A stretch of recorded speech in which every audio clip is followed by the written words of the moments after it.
అంటే నేను ఆయన ఇలాంటి గెటప్ చేసుకున్నప్పుడు నాన్ వెజ్ తినేవాళ్ళు కాదండి, వెజిటేరియన్. ఆయన 5:30కల్లా భోజనం అయిపోతుంది అండి, 7 పడుకుంటారు.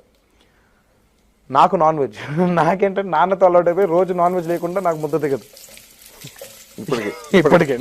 నాకు నాన్ వెజిటేరియన్ లేకపోతే ముద్ద దిగదండి, నాకు పిచ్చిలాగా వచ్చేస్తుంది.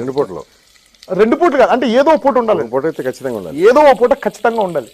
అది ఏ ఫామ్ అయినా అవ్వనివ్వండి, అది శాండ్విచ్ అవ్వచ్చు, అన్నంలో అవ్వచ్చు, రోటీతో అవ్వచ్చు, ఏదో ఫామ్లో నాన్ వెజ్ ఉండాల్సిందే. సో అయితే నాకు నాన్ వెజిటేరియన్ క్యారేజ్, ఆయన 5:30కి వెజిటేరియన్ క్యారేజ్ తినేసి ఆయన పడుకునేవాళ్ళు, నేను ఆయన పక్కన అలా పడుకునేవాడిని. 8:30కి మళ్ళీ ఆ బాయ్స్ లేపేవాడు నన్ను నాన్ వెజ్ భోజనం పెట్టడానికి. కానీ ఈయన పడుకోకుండా 8:30 వరకు అలా పడుకున్నట్టు అలా ఉండి 8:30కి లేపేవాళ్ళు అండి. దాదా మీ భోజనం వచ్చింది, ఆయనకి వాసన వచ్చేదేమో. మళ్ళీ భోజనం చేస్తుంటే మళ్ళీ అలా లేచి ఉండేవాళ్ళు.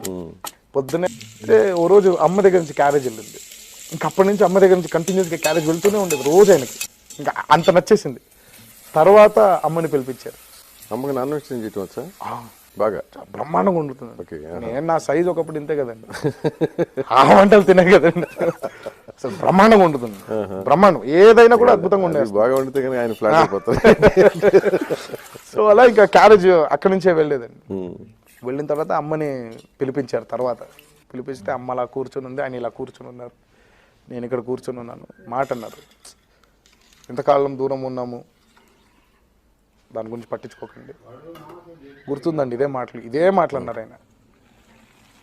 నా వంశోద్ధారకుడు నీ కడుపున పుట్టాడు, నా అంతటి వారిగా అతన్ని తీర్చిదిద్దడంలో నీ వంతు బాధ్యత నువ్వు నిర్వర్తించమ్మా, నా వంతు బాధ్యత నేను నిర్వర్తిస్తాను అని అన్నారు. అన్న తర్వాత చనిపోయారండి ఆయన.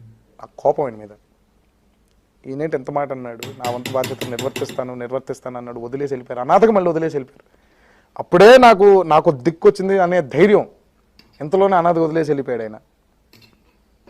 ఏంటిది ఉంది ఇప్పుడు అర్థమవుతుంది, ఇప్పుడు కొంచెం వయసు పెరిగిన తర్వాత ఇప్పుడు అర్థమవుతుంది. 3 అక్షరాలు ఇచ్చాడండి ఆయన, NTR. ఆ పోలికలు ఇచ్చాడు, ఇంకంతకంటే కావాల్సింది ఏం లేదు. ఆయన ఆశీర్వాదం ఉంది, ఆయన వంతు బాధ్యత ఆయన నిర్వర్తించారు. మా అమ్మ వంతు బాధ్యత మా అమ్మ నిర్వర్తించింది, ఇప్పుడు నా వంతు బాధ్యత నేను నిర్వర్తిస్తాను. NTR అండ లభించే వరకు